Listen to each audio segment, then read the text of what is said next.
जनशक्ति network में आपका स्वागत है।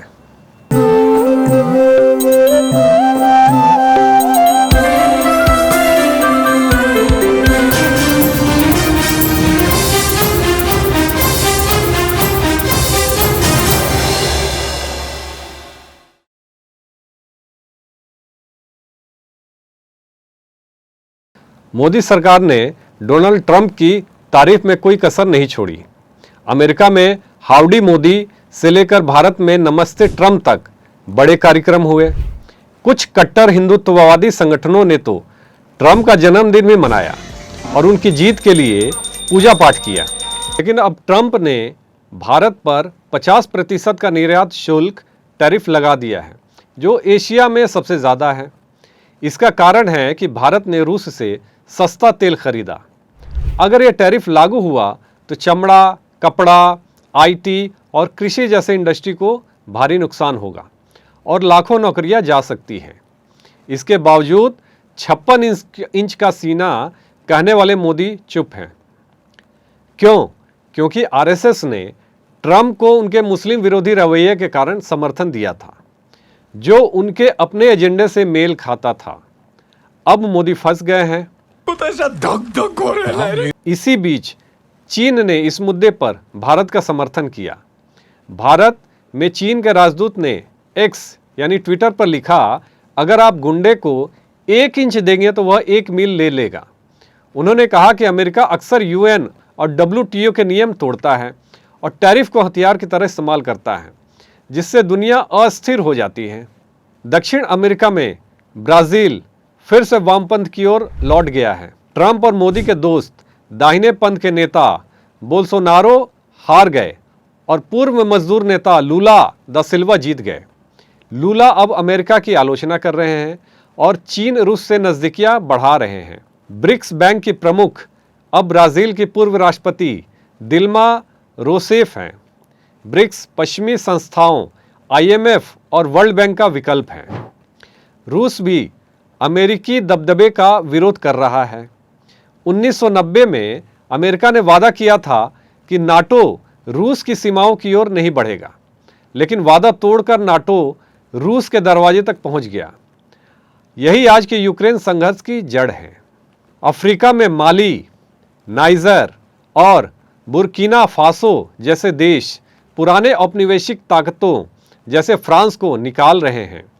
वे कहते हैं कि पश्चिम सोने और यूरेनियम की लूट करता है। दक्षिण अफ्रीका जमीन सुधार की मांग कर रहा है, क्योंकि अब भी ज़्यादातर ज़मीन गोरे लोगों के पास है। ये देश फिलिस्तीन के समर्थन में भी खड़े हैं। ब्रिक्स, ब्राज़ील, रूस, भारत, चीन, दक्षिण अफ्रीका के साथ अब 28 और देश साझेदार बन गए हैं।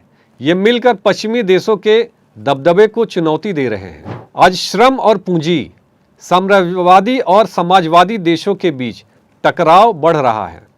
इससे एक बहुध्रुवीय मल्टीपोलर दुनिया की संभावना बन रही है, जहां सिर्फ एक महाशक्ति का राज न हो। सोवियत संघ के टूटने के बाद पश्चिम ने सोचा था कि उनकी नव उदारवादी सोच ही एकमात्र रास्ता है, लेकिन अब यह सोच चुनौती में है, खासकर एशिया में, जहां चीन की बड़ी भूमिका है। भारत और चीन का 2000 साल से ज़्यादा का शांतिपूर्ण सांस्कृतिक रिश्ता रहा है। भारत ने दुनिया को शून्य, दशमलव, बीजगणित और त्रिकोणमिति और कलन दिया।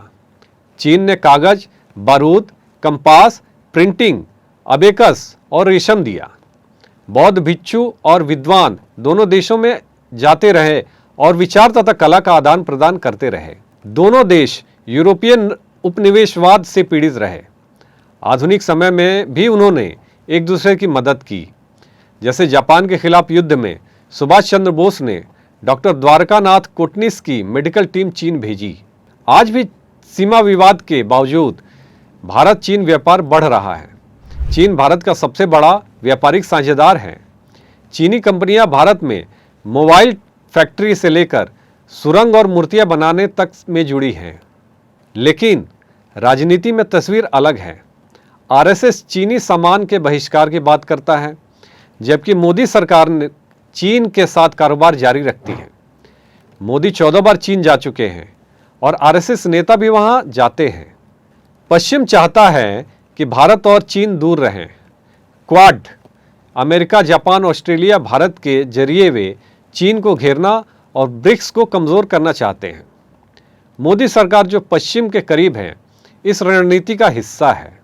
इसमें एक और बात जुड़ती है, भारत के हिंदुत्ववादी और इजराइल के ज़ायोनी नेताओं का साझा मुस्लिम विरोधी एजेंडा। यही वजह है कि मोदी सरकार इजरायली जासूसी सॉफ्टवेयर पेगासस खरीदती है और हथियार भी लेती है। औपनिवेशिक समय में हिंद महासागर ब्रिटिश झील जैसा था। बाद में शीत युद्ध के दौरान भी यह इलाका अमर रहा। आज भी अमेरिका के लिए यह रणनीतिक रूप से बहुत ज़रूरी है। भारत के लिए यह इलाका फारस की खाड़ी से मलक्का जलडमरू मध्य तक व्यापार और सुरक्षा के लिए ज़रूरी है। चीन के लिए यहाँ से ऊर्जा आयात महत्वपूर्ण है। अमेरिका चाहता है कि इस क्षेत्र पर उसका नियंत्रण रहे, ब्रिक्स कमज़ोर हो और भारत उसकी तरफ रहे।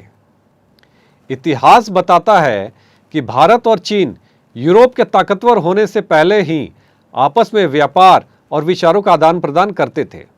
अगर सीमा विवाद हल हो जाए तो एशिया के ये दो दिग्गज अमेरिकी प्रभाव घटाकर दुनिया को यूरोपीय प्रभुत्व से दूर ले जा सकते हैं। भारत और चीन के बीच संवाद और सहयोग एक शांतिपूर्ण और न्यायपूर्ण दुनिया के लिए ज़रूरी है। फूट डालो और राज करो की पुरानी औपनिवेशिक नीति दोनों देशों के लिए नुकसानदायक है। Don't forget to like, share and subscribe to stay updated with the latest incidents. Hit the bell icon to never miss an update. We will see you next time with more news that matters. Stay informed, stay safe.